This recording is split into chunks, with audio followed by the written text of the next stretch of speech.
بسم اللہ الرحمن الرحیم حامدا ومصلیا ومسلما اما بعد فاعوذ باللہ من الشیطان الرجیم بسم اللہ الرحمن الرحیم ولو اننا نزلنا الیہم الملائکۃ وکلمہم الموتى وحشرنا علیہم کل شیء قبلا ما كانوا لیؤمنوا الا ان یشاء اللہ ولکن اکثرهم یجہلون صدق اللہ العظیم۔ معزز سامعین، آج 8ویں پارے کا خلاصہ ذکر ہوگا۔ اللہ کریم مجھے حق بیان کرنے کی توفیق عطا فرمائے اور ہم سب کو قرآن مجید سمجھ کر عمل کرنے کی توفیق عطا فرمائے۔ اللہ کریم نے کفار کے رد میں 8ویں پارے کے آغاز کی آیات کو نازل فرمایا۔ کفار مکہ سرکار دو عالم صلی اللہ علیہ وآلہ وسلم سے مذاق کرتے ہوئے، طعن و تشنیع کرتے ہوئے کچھ اعتراضات کرتے تھے اور مطالبات کرتے تھے، جن میں سے ایک یہ تھا کہ اگر محمد صلی اللہ علیہ وسلم سچے نبی ہیں تو فرشتے ہمارے سامنے آئیں اور آ کے ہمیں گواہی دیں، رب کی ذات آئے ہمارے سامنے، وہ آ کے ہمیں بتائے کہ محمد صلی اللہ علیہ وسلم میرے نبی ہیں، پھر ہم تسلیم کریں گے۔ اسی طرح ان کا ایک مطالبہ یہ تھا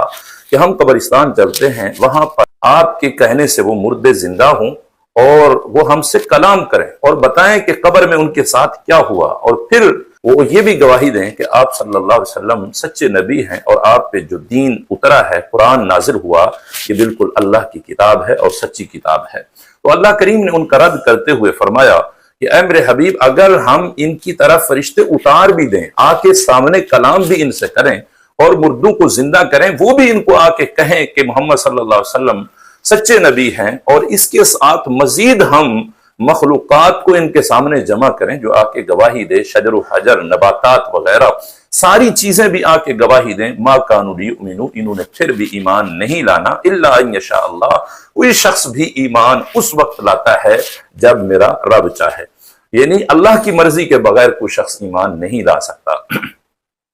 معزز سامعین، محبوب علیہ السلام کے اگر معجزات دیکھے جائیں وہ تو متعدد ہیں، کفار دیکھ بھی رہے تھے پھر بھی ماننے کے لیے تیار نہیں تھے۔ کیا یہ کفار کے سامنے نہیں ہوا کہ میرے محبوب کے اشارے سے ڈوبا ہوا سورج واپس آیا، میرے محبوب علیہ السلام کے اشارے سے چاند کے 2 ٹکڑے ہوئے؟ کیا آقا کریم صلی اللہ علیہ وسلم نے یہ معجزہ ان کو نہیں دکھایا کہ درخت چل کے حضور کے قدموں میں آئے؟ کیا انہی کے سامنے گو نے کلمہ نہیں پڑھا؟ کیا انہی کے سامنے ان کے ہاتھوں میں کنکر کلمہ نہیں پڑھتے تھے؟ اگر وہ ماننا چاہتے تو ان کے لیے یہ معجزات کافی تھے، لیکن ان کا مقصد تسلیم کرنا نہیں تھا، بلکہ وہ صرف مذاق کرنے کے لیے، طعن و تشنیع کرنے کے لیے محبوب علیہ السلام پہ طرح طرح کے اعتراضات کرتے تھے۔ تو اللہ نے ان کا رد کرتے ہوئے اپنے محبوب سے فرمایا کہ اگر ہم یہ ساری چیزیں بھی ان کے سامنے لائیں تب بھی محبوبی آپ پر ایمان نہیں لانے والے، ایمان صرف وہی لائے گا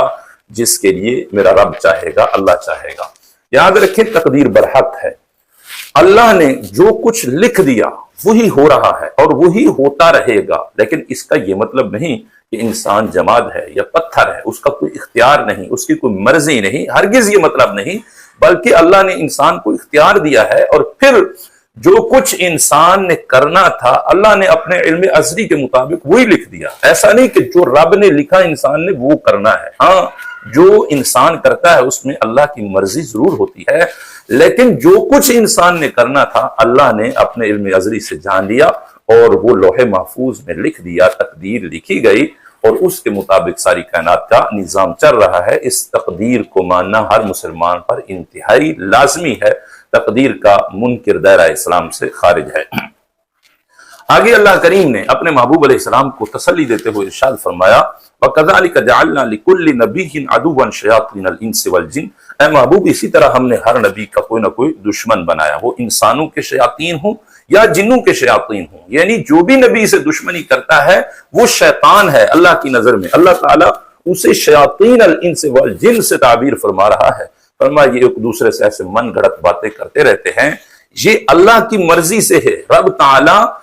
آپ پہ آزمائش ڈال رہا ہے، آپ کو امتحان میں مبتلا کر رہا ہے تاکہ آپ اس امتحان پہ صبر کریں اور رب تعالیٰ آپ کے درجات اور آپ کی شانیں بلند فرماتا جائے۔ تو اللہ نے اپنے محبوب کو تسلی دی کہ اگر یہ کفار آپ کی مخالفت کر رہے ہیں تو پہلے والے نبیوں کی بھی مخالفت ہوتی رہی، ان کے بھی دشمن تھے، وہ بھی صبر کرتے رہے ان تکالیف پہ۔ اے میرے حبیب، آپ بھی صبر فرمائیں اور دین متین کے لیے آگے بڑھتے جائیں، ان سے اکتائیں نہ، اللہ کریم انشاءاللہ آپ کے درجات میں بلندیاں عطا فرمائے گا۔ معزز سامعین، سورہ انعام ہے، اس سورت کے اندر جانوروں کا ذکر ہوا۔ اللہ کریم ارشاد فرماتا ہے وَمِنَ الْأَنْعَامِ حَمُولَةً وَفَرْشًا، یہ جانور دو طرح کے ہیں، کچھ وہ ہیں جو بوجھ اٹھانے والے ہیں اور کچھ وہ جو پیچھے ہوئے۔ بوجھ اٹھانے والوں میں اونٹ ہے، گدھا ہے، خچر ہے، اور جو بغیر بوجھ اٹھانے والے ہیں گائے ہے، بکری ہے اور اس کے علاوہ بھیڑ ہے۔ تو فرمایا دو طرح کے جانور، آگے فرمایا کہ ان میں سے جن کو اللہ نے حلال کیا ہے ان کو تم کھاؤ۔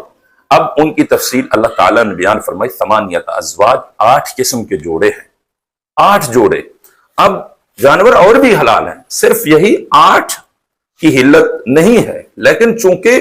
کفار کی نظر میں انہی کے بارے میں قواعد تھے، وہ قوانین بناتے رہتے تھے، کبھی کسی نر کو حرام کر دیا، کبھی کسی مادے کو حرام کر دیا، کسی کو بحیرہ بنا دیا، کسی کو صائبہ، کسی کو وسیلہ، کسی کو حام بنا دیا۔ تو اللہ نے ان کی نظر میں جن جانوروں کے قوانین تھے اس پہ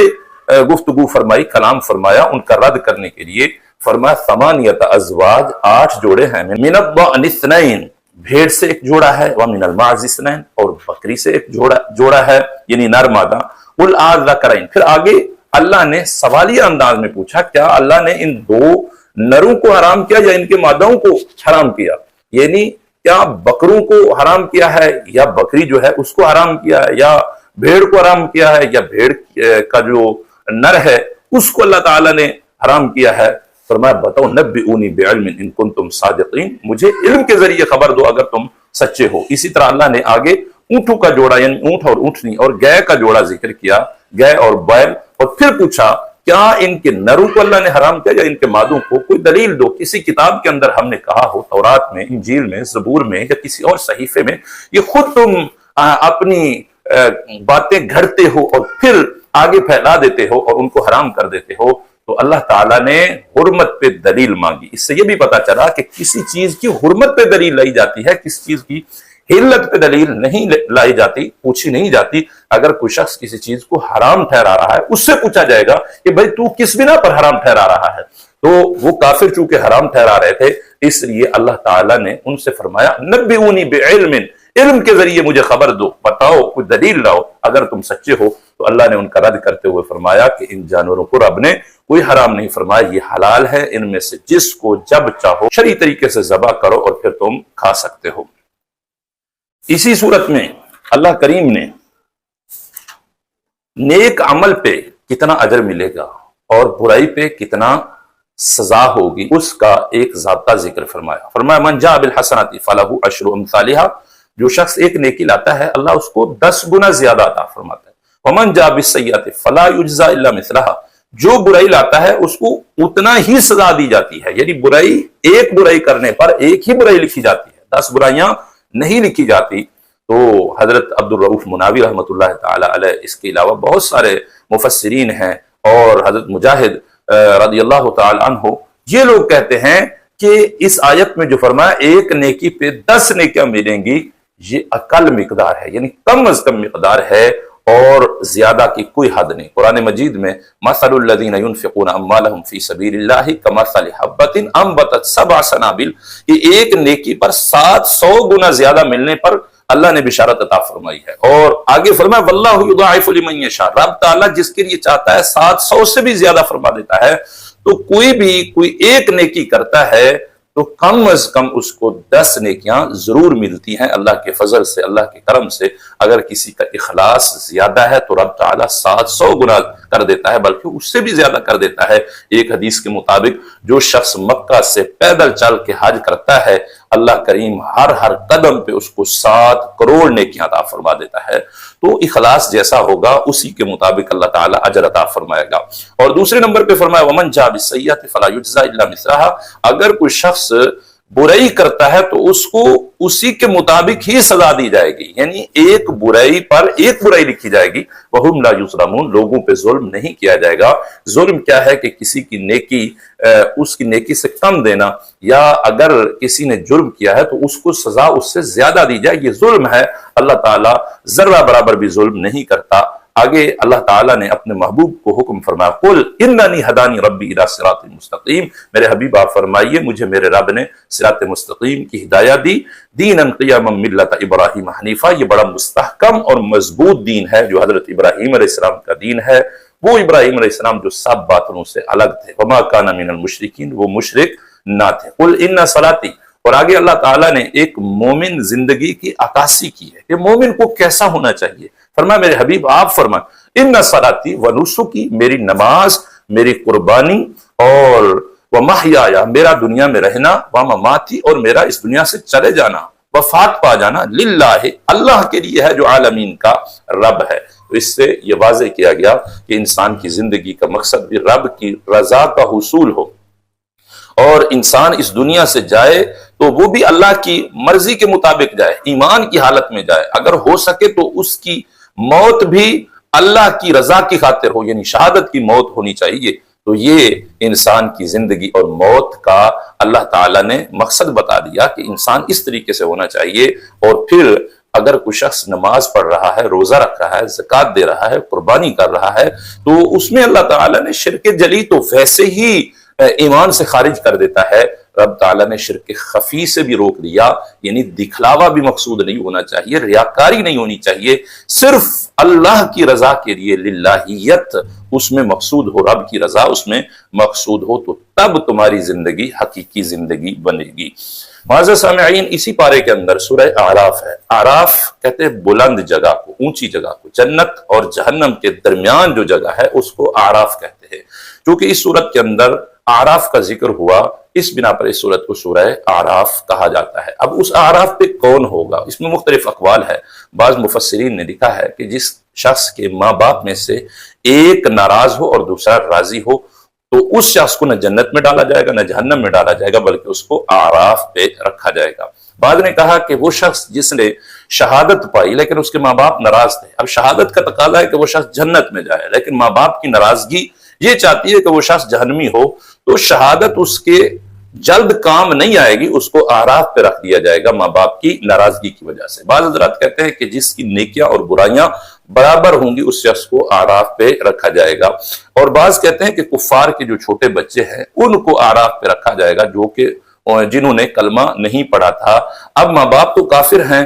ماں باپ کے ساتھ ان کو شامل نہیں کیا جائے گا، نہ ہی ان کو جنت میں فوراً داخل کیا جائے گا، بلکہ ان کو اعراف پہ رکھا جائے گا۔ اب ان اقوال کے مطابق اعراف کا درجہ جو ہے وہ جنت سے کم ہے، اور یہ اعراف پہ رہنے والے لوگ آخر کار جنت میں ہی داخل ہوں گے۔ اور دوسرے اقوال کے مطابق یہ ہے کہ اعراف پہ صلحاء، فقراء اور علماء کو رکھا جائے گا، جو کہ نیک ترین لوگ ہیں۔ ان کی عظمت اور ان کی شان کو ظاہر کرنے کے لیے ان کو جنتی بھی دیکھیں گے، ان کو جہنمی بھی دیکھیں گے۔ اور بعض کا قول یہ ہے کہ اس اعراف پہ انبیاء کرام علیہم الصلوۃ والتسلیم ہوں گے، ان کی رفعت اور ان کی شان کو واضح کرنے کے لیے اللہ ان کو یہ والی جگہ عطا فرمائے گا۔ بہر کیف اس قول کے مطابق اعراف جو ہے جنت سے بڑھ کر درجے کی جگہ ہے، جہاں انبیاء کرام علیہم الصلوۃ والسلام کو رکھا جائے گا۔ تو اللہ تعالیٰ نے اس صورت کے اندر فرمایا وَنَادَى أَصْحَابُ الْأَعْرَافِ رِجَالًا يَعْرِفُونَهُمْ، کہ اصحاب اعراف ندا دیں گے کچھ مردوں کو، یعرفونہم بسیماہم، جن کو وہ ان کی پیشانیوں سے پہچانتے ہوں گے۔ اب قرآن مجید میں یہ بھی ہے کہ وہ اصحاب اعراف، قرآن مجید میں یہ بھی ہے کہ اصحاب اعراف دونوں گروہوں میں سے ہر ایک کو پہچانتے ہوں گے،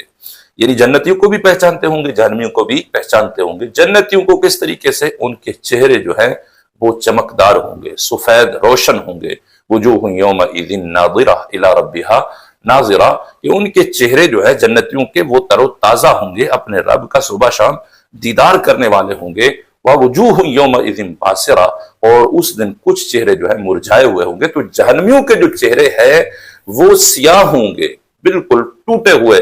تو ان کے چہروں سے بھی پتہ چل جائے گا کہ یہ جہنمی ہیں، اور جنتیوں کے چہروں سے بھی پتہ چل جائے گا کہ یہ جنتی ہیں۔ تو اعراف والے جنتیوں سے بھی بات کر سکیں گے، جہنمیوں سے بھی بات کریں گے، اور جنت میں داخلے کی امید رکھیں گے، اور یہ اللہ سے دعا کریں گے لا تجعلنا مع القوم الظالمین، یا اللہ ہمیں ظالم قوم کے ساتھ نہ بنانا، یعنی جہنمیوں کے ساتھ ہمیں نہ رکھنا، آخر کار یہ لوگ جنت میں داخل ہو جائیں گے۔ تو اصحاب اعراف کا ذکر ہوا، اس بنا پر اس سورت کو سورہ اعراف کہا جاتا ہے۔ اللہ کریم ہم